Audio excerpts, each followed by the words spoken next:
I met her on vacation. Beautiful, blonde, blue-eyed. We spent every day together. I trusted her. When she said she needed $10,000 for emergency surgery, I sent it without hesitation. Later, I found out it was all a lie. She and her so-called brother had set me up from the start, but they underestimated me. In the end, they paid for everything they stole and a lot more. I didn't plan to meet anyone on that trip. It was supposed to be a break. Work had burned me out, late nights coding, living on energy drinks and takeout. I needed a reset, not another distraction. But there she was, first morning of my vacation, sitting alone at a beach cafe, stirring her coffee with a lazy smile. Long blonde hair, bright blue eyes, and a body that made half the guys on the beach crash into each other, trying not to stare. I noticed her. No surprise there. What shocked me was when she noticed me back. I must have looked like the poster boy for a guy who never leaves his computer. Plain t-shirt, messy hair, skin about 2 shades too pale for a beach town. She waved me over. Just like that. No hesitation, no games. "Mind if I join you?" she asked, standing next to my table with a smile that felt too good to be real. I stuttered something that sounded like, "Sure," and pushed out a chair with my foot. We talked. Easy, natural. She told me her name was Lana. She was traveling alone, too, just needing a break from life back home. She didn't ask what I did right away. She didn't laugh when I told her that I worked in game development, spent more time building worlds for other people than living in my own. She said it was cool, said she loved creative guys. We spent the whole day together. Beach, drinks, dinner. It felt unreal. Like maybe the universe had finally decided to throw me a bone. The next morning, there was a text waiting on my phone. Breakfast. By the second day, we were inseparable. By the third, it felt like we'd known each other forever. She wasn't just beautiful. She was fun, goofy sometimes, with this way of making me forget about everything else. No stress, no deadlines, no self-doubt. Just her and me. We rented scooters and explored the coast.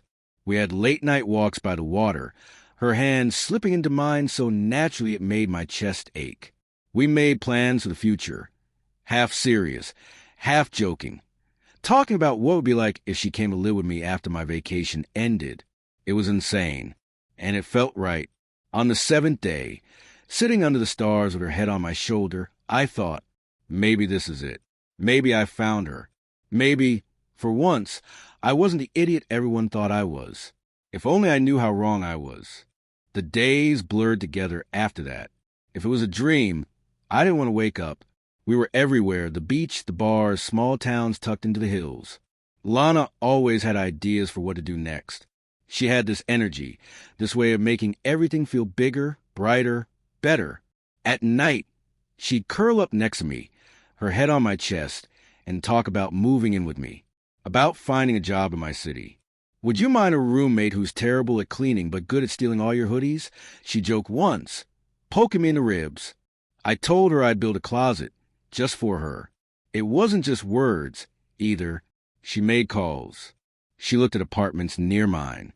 She even asked me about furniture shopping together. Every move she made said she was serious. And I believed her, because I wanted to. I wasn't used to women like Lana paying attention to guys like me. In the real world, back home, I was invisible. Just another nerdy developer who spent too much time behind a monitor. But here, with her, I was somebody. I mattered. So when she started talking about staying longer, I didn't hesitate. We planned it like it was already happening. She'd fly back a few days after me, settle her stuff, then come live with me. Simple. On the 11th day, we had a small goodbye dinner at a quiet restaurant by the pier. It was the kind of night you take mental pictures of. The way she laughed over nothing, the way the candlelight caught her hair. We walked back to her hotel, holding hands, moving slow like we didn't want it to end. 2 more days, she said softly, squeezing my fingers.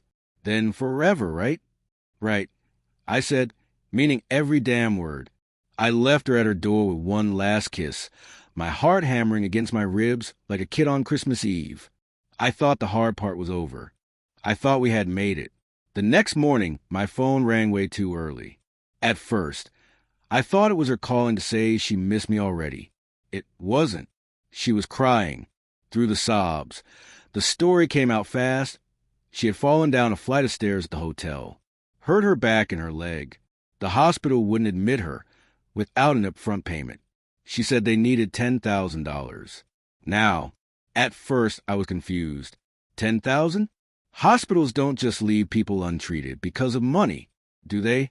I asked her the name of the hospital. She didn't answer, just cried harder. Please, she whispered, voice cracking. I don't have anyone else. I'll pay you back. I swear, I didn't think. I didn't ask questions. I saw her face in my head, bruised, scared, alone. I thought about all those nights we stayed up talking about the future. I thought about the way she looked at me, like I was enough.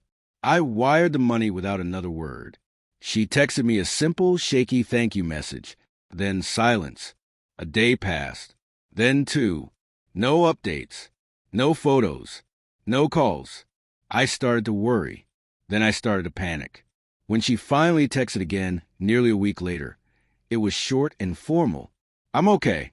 Thank you for helping me. I'll call when I can. That wasn't Lana. That wasn't the girl who laughed at my stupid jokes and stayed up with me till sunrise. Something was wrong. I could feel it, but I ignored the warning signs. Because love makes you blind. Because I wanted to dream back so badly. I was willing to drown the little voice in my head that kept whispering. Something isn't right. The flight home felt longer than it should have. Every hour in the air gave my mind more room to run wild. Was she really okay? Was she really recovering? Why was she so distant now? I tried to push the doubts away. Maybe the pain meds made her groggy. Maybe hospital rules limited her phone time. Maybe I was just being paranoid. I landed late in the evening.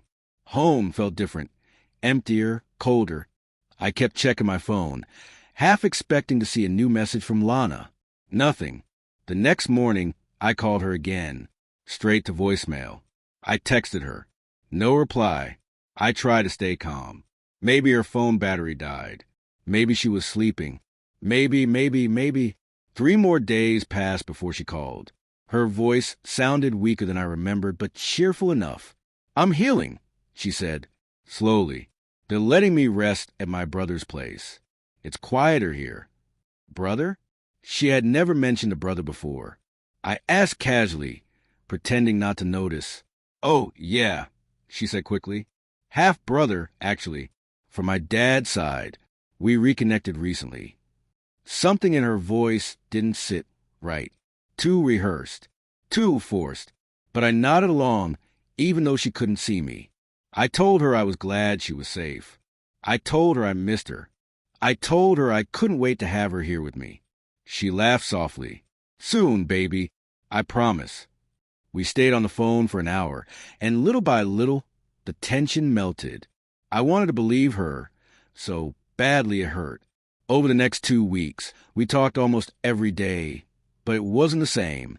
She always had an excuse for why she couldn't video call. Bad Wi-Fi. Dead phone. Too tired. She kept conversations short. She never talked about plans to book her flight. I started to feel it, that gnawing feeling in my gut. Still, I kept my mouth shut. I kept hoping. Then, 2 weeks after I got home, she called again. Same sobbing. Same panic. She said there had been complications. Something about her surgery, needing revision. Something about the doctors finding new damage. Another $10,000. This time, my brain screamed no. But my heart, the idiot, still wanted to save her. I asked for proof. She hesitated, then sent a blurry photo of her lying in a hospital bed, hooked up to machines. It didn't prove anything. Still, I wired the money. I barely slept that night. The cracks were too big to ignore now, but it was like I was already trapped inside the lie. I told myself stories to explain it all away. I told myself love was supposed to be hard sometimes. I told myself she wouldn't betray me. Not her, not Lana. But deep down I knew. I just didn't want to admit it yet. Days blurred into each other after I sent the second payment. Lana messaged occasionally. Short, it was going to break more than just my heart. Miss you. Thinking of you. Almost better. Soon. But something was off. There was no talk of plane tickets anymore. No real dates. No concrete plans. I tried not to push her. Tried to be the understanding boyfriend. But inside, a war was brewing between my heart and my brain. Late one night, after another short, vague call, I found myself scrolling through her Instagram page again. Same pictures. Same comments. Then, without thinking, I clicked into her followers. I had never paid much attention to them before. Now, I scanned every name like a detective. That's when I saw him. A guy with a smug smile and a profile full of gym selfies. His username was some stupid mashup of letters and numbers. But the kicker? His profile picture was him and Lana, together, arms around each other, laughing. Not recent. Not old either. I clicked into his page. It was public. Photo after photo. Clubbing. Beaches. Parties. And there she was, in the background of several shots. Laughing. Dancing. No casts. No bandages. No hospital. She wasn't recovering. She was partying. The floor dropped out from under me. I stared at the screen, heart pounding so hard I thought it might break my ribs. Maybe it's an old photo? I told myself. Maybe she's just trying to stay positive, trying to live her life. But the timestamps were right there. 2 days ago, the same day she texted me that she was too weak to talk. I clicked through more posts. Then I found it, a selfie he had posted, tagged at a bar, with her sitting right next to him. Same night. Caption, back with my girl after a crazy few weeks. Heart emoji. My girl. Something inside me snapped cleanly in half. The money, the promises, the dreams, all of it crashed down. She had lied. She had scammed me. And worst of all, she was probably laughing about it. I closed Instagram and sat there numb. For a long time, I didn't move, didn't think, didn't feel. Then, slowly, anger started to burn through the numbness. Not wild, reckless anger. Cold, sharp, surgical. I didn't smash anything. I didn't send furious texts. I didn't call her and scream. I made a decision. I was going to get it all back. Every dollar. Every ounce of pride. Every drop of dignity. But to do that, I had to be smarter than I had ever been before. I had to be patient. I had to play the long game. She thought I was just another fool. She was about to learn otherwise. The next morning, I woke up with one clear goal in my mind. No more playing the idiot. I wasn't going to cry about it. I wasn't going to beg for answers. I was going to act, and this time, smart. The first thing I did was call my lawyer, Mr. Dalton. He'd handled some small contracts for me before. NDAs, licensing agreements. Nothing emotional. Nothing messy. Until now, when I explained the situation, he listened without interrupting. Then he said, "You sent her money voluntarily. Twice." "Yeah, I admitted, feeling like a moron." He sighed. "Then legally you're screwed. Unless you have proof that there was coercion, fraud, or threats. Proof. Evidence. Hard facts. Not feelings. Not promises. Real, undeniable evidence." "I think I can get it," I said quietly. There was a pause on the line. Then, "If you can get her, or whoever's working with her, to make threats or admit deception, we can work with that. Otherwise, chalk it up to an expensive lesson. Expensive lesson. Not if I had anything to say about it." After hanging up, I opened my text with Lana. There were no threats. No pressure. Just soft, teary pleas. I needed more. And I knew exactly how to get it. I crafted a careful reply. "Hey, I've been thinking about you. I want to help you again if you really need it. But the last time almost drained me. I'm scared. I don't know who to trust anymore. Can you put your brother on the phone? Maybe he can explain the situation better." Bait. Soft. Believable. I waited. No response for an hour. 2. 3. Then finally, "Hey, babe, I'm so sorry for scaring you. My brother will call you soon. Please don't give up on me." I love you. Love. The word felt like acid on my tongue. 20 minutes later, my phone rang. Unknown number. I hit record before answering. Hello. I said, keeping my voice shaky, uncertain. Listen. A rough male voice snapped, no introduction. You better send that money. She needs it. Bad. And if you don't, you're going to regret it. Bingo. I played dumb. Stuttered. Begged for more information. He got angrier, louder. Threats spilled out like water from a broken pipe. You think you can just leave her hanging? You think you can just walk away after everything? You owe her. You owe us. Us.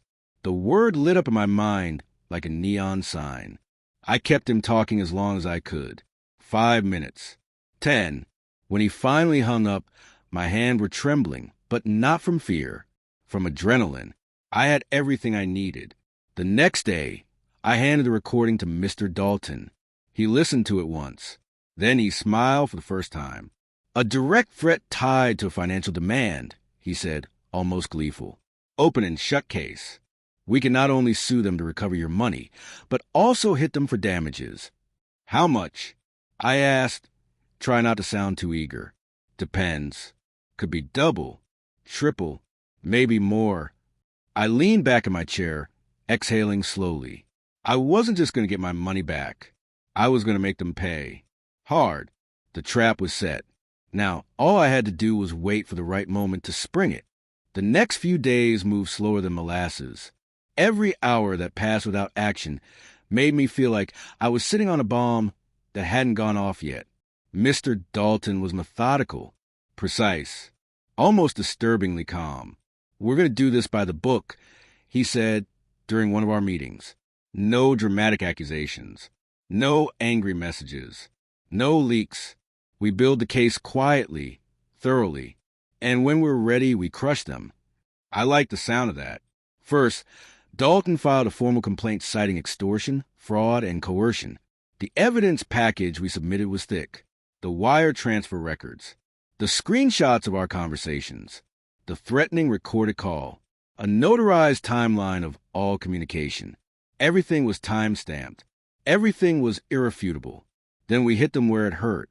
Financial freezes. Dalton moved quickly to petition a temporary restraining order on Lana's and her brother's bank accounts, citing the pending fraud investigation. It wasn't easy.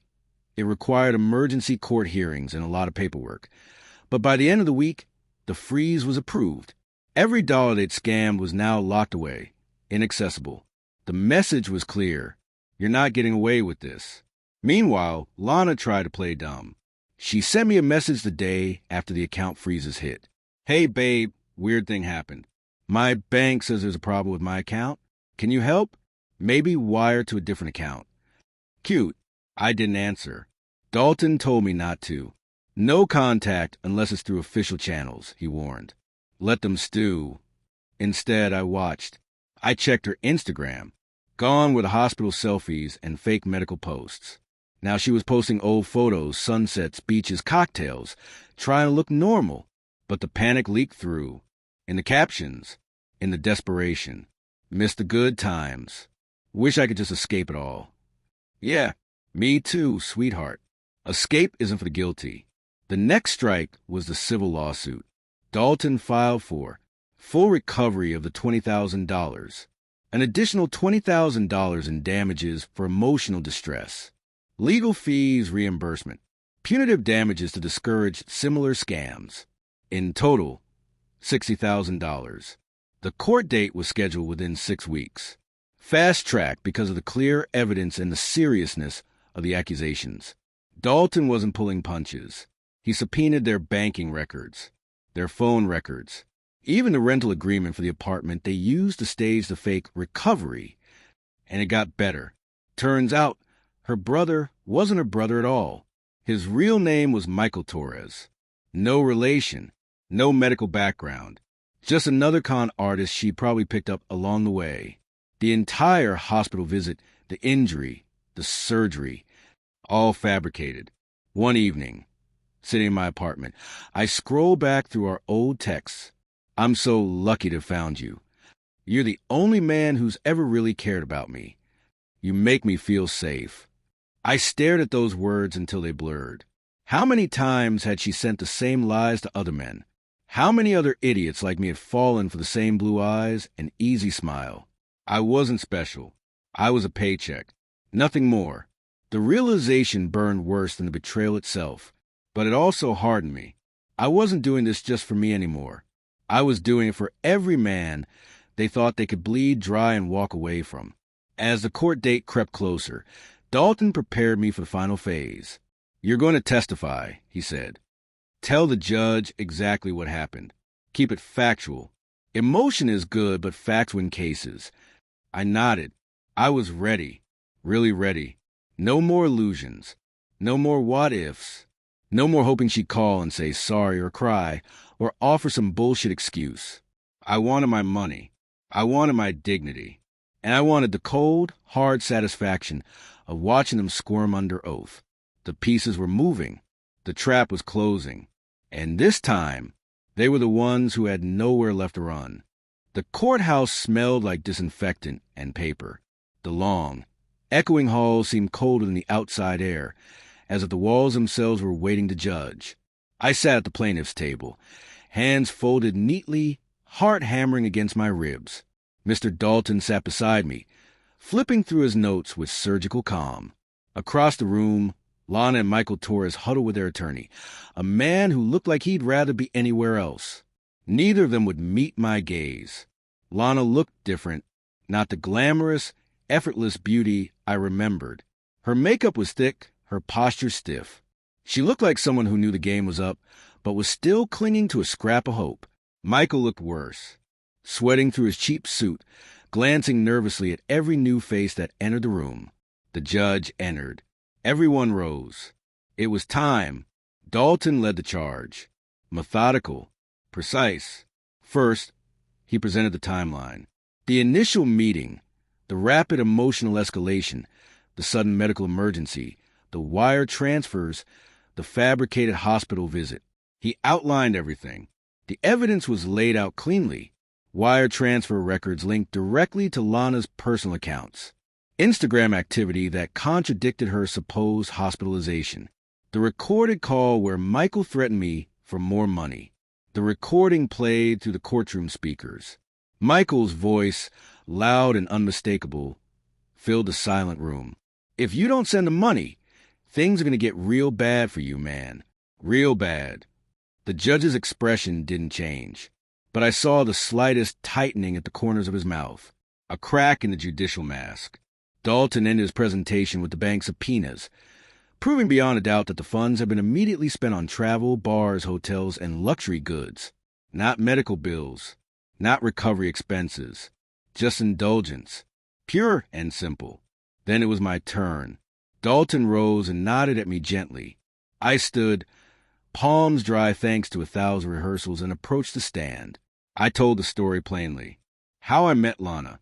How she built trust day after day, moment after moment. How she had made me believe she was someone worth building a future with. How easily she twisted that belief into a weapon. I kept my voice even. No trembling, no anger, just cold, clear truth. When I finished, there was a long, heavy silence. For a second, I thought maybe the entire courtroom had stopped breathing. Dalton smiled slightly as I returned to my seat. The defense barely mounted an argument. Their lawyer stuttered through a few half-hearted objections about misunderstandings and lack of criminal intent. But it was useless. The evidence was too strong. The pattern too clear. Lana kept her eyes down the entire time. Michael, he looked like he wanted to run. The judge called a brief recess. Dalton leaned toward me. "It's over," he said under his breath. "They're finished." I wanted to believe it, but part of me still braced for some last-minute twist, some desperate lie. But when court resumed, the judge's words sealed it. In light of the overwhelming evidence, I find in favor of the plaintiff. Full restitution of $20,000 is awarded, along with an additional $20,000 in punitive damages, and legal fees to be paid by the defendants. I closed my eyes for a moment, not to savor it, just to breathe it in. Justice. Real, undeniable, tangible. The judge wasn't done. Furthermore, he continued, this court finds credible evidence of coercion and intimidation. I am referring this matter to the district attorney for potential criminal charges. Lana's face finally crumbled. Her hands trembled as she clutched at Michael's arm. Michael just stared at the floor, dead-eyed. As we filed out of the courtroom, Dalton clapped me once on the back. You did good, he said. Thanks, I replied, voice rough and the adrenaline wearing off. Outside the courthouse, the sun felt too bright, too clean. It wasn't victory in the movies kind of feeling. No music swelled. No parade marched in my honor. It was just a clean severing. A poisoned wound finally lanced. Later that night, sitting alone in my apartment, I transferred the court order into my files. I knew collecting the money would take time, but that didn't matter. It wasn't about the money anymore. It was about standing up, refusing to be the fool they thought they could destroy, showing them and myself that I wasn't someone you could bleed dry. Winning the case had been a victory. I wasn't that winning didn't mean everything not ever instantly healed. There were no instant refunds on trust. No overnight patches for a broken sense of reality. The process of reclaiming my money began immediately. Dalton had already filed the necessary garnishment orders. Bank accounts, paychecks, even any assets Lana and Michael had managed to scrape together. Everything was now legally targeted, but it would be months, maybe years, before I saw the full amount. And that was fine. I'd already made peace with the fact that I might never see a single dollar. The true recovery, the part that mattered, had nothing to do with money. It had to start inside. The first week after the verdict felt like waking up from a coma. Colors were sharper. Sound were louder. Every small thing I used to take for granted felt new. Getting coffee from the corner shop, without wondering if I was being lied to. Taking a walk without the tight coil of suspicion in my chest. Sleeping through the night without replaying conversations. Looking for hidden meanings. Freedom tasted strange. Not sweet. Not bitter. Just unfamiliar. Dalton sent me updates almost daily. He was meticulous, tracking every move Lana and Michael made to avoid paying. Fake job applications, last-minute account closings, even transferring small amounts of money to family members. Every dirty trick they tried was already accounted for. Their lawyer eventually resigned. Apparently, even he couldn't stomach dragging the case out any longer. Soon, the court appointed liens on anything they touched. The judge wasn't playing games. They owed me, and now the system was making sure they paid. But even as the legal machinery ground forward, the emotional work was harder. For a while, I stayed angry, not just at them, but at myself, for being naive, for falling for something so obvious in hindsight, for ignoring every small warning, because I wanted so badly to believe someone like Lana could actually love someone like me. That anger could have eaten me alive if I let it, but I didn't. I refused to let them take anything else. Not my peace, not my future, not my ability to believe that good people still existed somewhere out there. I started small, cleaning my apartment thoroughly, like I was scrubbing her memory out of every corner, deleted every old photo, erased every saved conversation, blocked her number, blocked her fake brother's number, changed my locks, changed my routines. For the first time in months, I woke up early on a Saturday, made coffee, and opened my laptop, not to scroll mindlessly, but to work on my own dream again, my game project, the thing I had almost abandoned when Lana became my entire world. There it was, half-finished, dusty, waiting for me like an old friend who never stopped believing I'd come back. And I did. Weeks blurred into months. Dalton eventually forwarded me the first check. $8,000 recovered from a frozen bank account. It wasn't everything, but it was a start.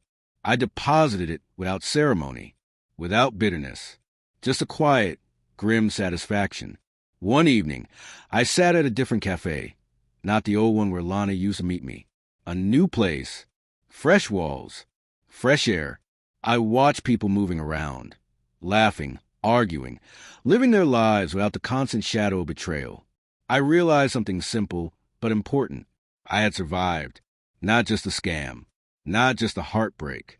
I had survived the part where you start to believe you'll never trust again. Because slowly, quietly, a small voice inside me had started whispering that maybe, just maybe, not everyone out there was wearing a mask. Maybe real love wasn't a lie. Maybe someday, when I was ready, I could open that door again. Not for Lana, not for people like her, but for myself. Because forgiveness wasn't about excusing them. It was about freeing myself from carrying the weight of their sins. And I was tired of carrying what didn't belong to me anymore. That night, I updated my game's title screen. For months, the file had been sitting untouched, labeled version 0.3 beta. I opened it, deleted the old title, typed in a new one, Phoenix Rising, and for the first time in what felt like forever, I smiled, a real smile untainted by pain. This wasn't just about surviving. This was about rebuilding. On my terms, my rules, my future. It was a Wednesday night when she walked in. I wasn't expecting anything, wasn't looking, wasn't hoping. I was just sitting at the same small cafe I had started frequenting. Laptop open, headphones on, deep into coding a new level for Phoenix Rising. The project had grown fast. It was good, better than anything I'd made before. Sharper, more honest. The kind of work that could only come from having nothing left to lose. I noticed her because she laughed. Not a practiced, Instagram perfect laugh. A real one, sharp, slightly too loud, unapologetic. She was standing at the counter, arguing with a barista about some complicated coffee order that she swore he was butchering. Blonde hair tied up in a loose ponytail. Simple jeans, sneakers, no makeup that I could see. And those eyes, not the cold, calculated blue I've been burned by before. These were different, warm, alive. I turned back to my laptop, reminding myself I wasn't ready. Maybe never would be. Minutes passed. Then a shadow fell across my table. "Hey," she said, balancing her coffee and a muffin. "Mind if I sit here? Place is kind of packed." I blinked at her like an idiot. Sure," I said, closing my laptop halfway. She sat without hesitation, like we'd known each other forever, started unwrapping her muffin, muttering something about overpriced pastries.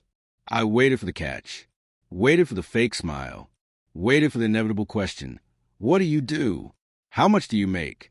It never came. Instead, after a few minutes of casual conversation about how terrible the city's parking situation was, she glanced at my laptop. "You making a game?" she asked, genuinely curious. "Yeah," I said, "kinda a passion project." Her face lit up. "That's awesome. What's it about?" I hesitated. How do you explain a game that's basically a metaphor for crawling out of the wreckage of your own stupidity? But something about her made it easy. "It's about starting over," I said simply.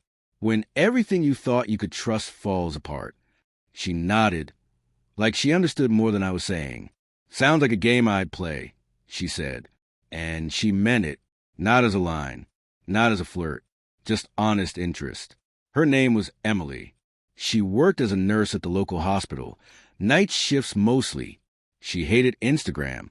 She preferred hiking over clubs. She talked about her brothers like they were her best friends. Everything about her was so normal, so refreshingly, achingly normal. I had forgotten what that felt like. Over the next few weeks, we kept running into each other, sometimes by accident, sometimes less so. Coffee turned into conversations. Conversations turned into inside jokes. Inside jokes turned into late-night walks around the city.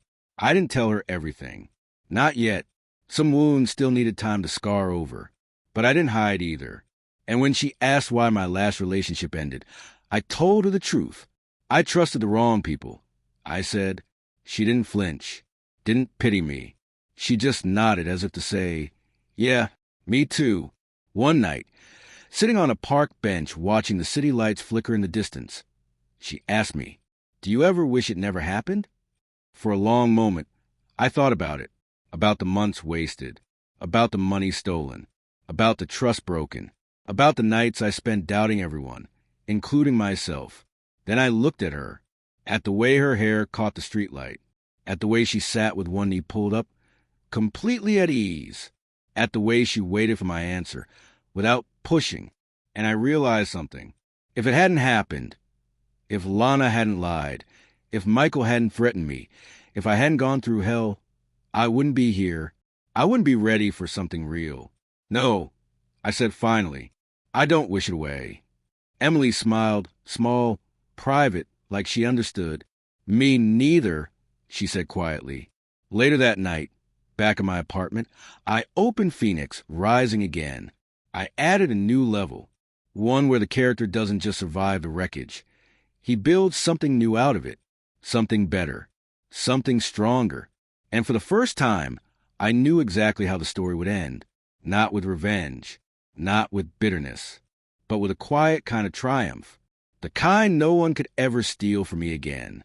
The day I knew everything had truly changed wasn't marked by anything dramatic. No fireworks, no grand revelations, no final confrontation with the ghosts of the past. It was quiet, almost ordinary, and that was the point. I was sitting at my desk, coffee in one hand, mouse in the other, finalizing the build of Phoenix Rising. Months of work poured into every pixel, every storyline twist, every coded secret tucked away for players who would look hard enough to find it. The story wasn't just about a hero anymore. It was about the fight to stay soft in a world that tried to make you hard. About learning the difference between guarding your heart and sealing it away. The kind of game I had needed when I was at my lowest. And now it was finished. Uploaded. Live. Out there in the world. Like a message in a bottle. A knock sounded at the door. Emily, holding a pizza box with one hand and a six-pack with the other, grinning like a maniac. Launch party? She asked. I laughed and let her in. We sat cross-legged on the floor, eating greasy pizza and drinking cheap beer. The window cracked open to let in the spring air. No tension, no second-guessing. Just peace. Somewhere between the second and third slice, Emily nudged me with her knee. You know, she said, if you ever need someone to test your next game, I'm pretty good at finding Easter eggs. I smiled. I'll keep that in mind. There was a pause. The good kind. The kind where silence doesn't feel heavy or demanding. And then she said, almost casually, I'm glad you didn't let it turn you bitter. Her words caught me off guard in the best way. She didn't say you're so strong, or you're amazing, or any of that crap people throw around without understanding. She just acknowledged it. Simple. Honest. I almost did. I admitted. Would have been easy. But you didn't, she said. That's what matters. Later, after she left, promising to come by tomorrow so we could marathon horror movies and criticize the bad CGI, I stood by the window watching the city lights blink on one by one. I thought about Lana, about Michael, about the months of self-doubt, the sleepless nights, the gut-punch realizations. I didn't hate them anymore. I didn't wish them well, either. They simply didn't matter. They were background noise. The real story was what came after them. The rebuilding. The slow, stubborn choosing to believe that not everyone was a predator waiting for you to let your guard down. The decision to live, not just survive. On a whim, I opened my email. Hundreds of messages flooded in. Players who had already started diving into Phoenix Rising. Some praising the gameplay. Some crying over the story. Some just thanking me for making something that felt real. One message stood out. Short. Simple. Thank you for reminding me it's okay to trust again. I stared at those words for a long moment. Then, without overthinking it, I typed a reply. You're stronger than you think. New game, new rules. And I meant it. That night, before bed, I scribbled something down on the back of a receipt. Not for a game. Not for anyone else.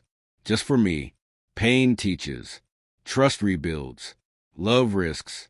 The real victory isn't surviving what broke you. It's daring to hope again anyway. I tucked the receipt into the drawer of my nightstand and turned off the light. Tomorrow would come with new battles, new choices. But tonight, for the first time in a long time, I wasn't afraid of them. I was ready. Game on.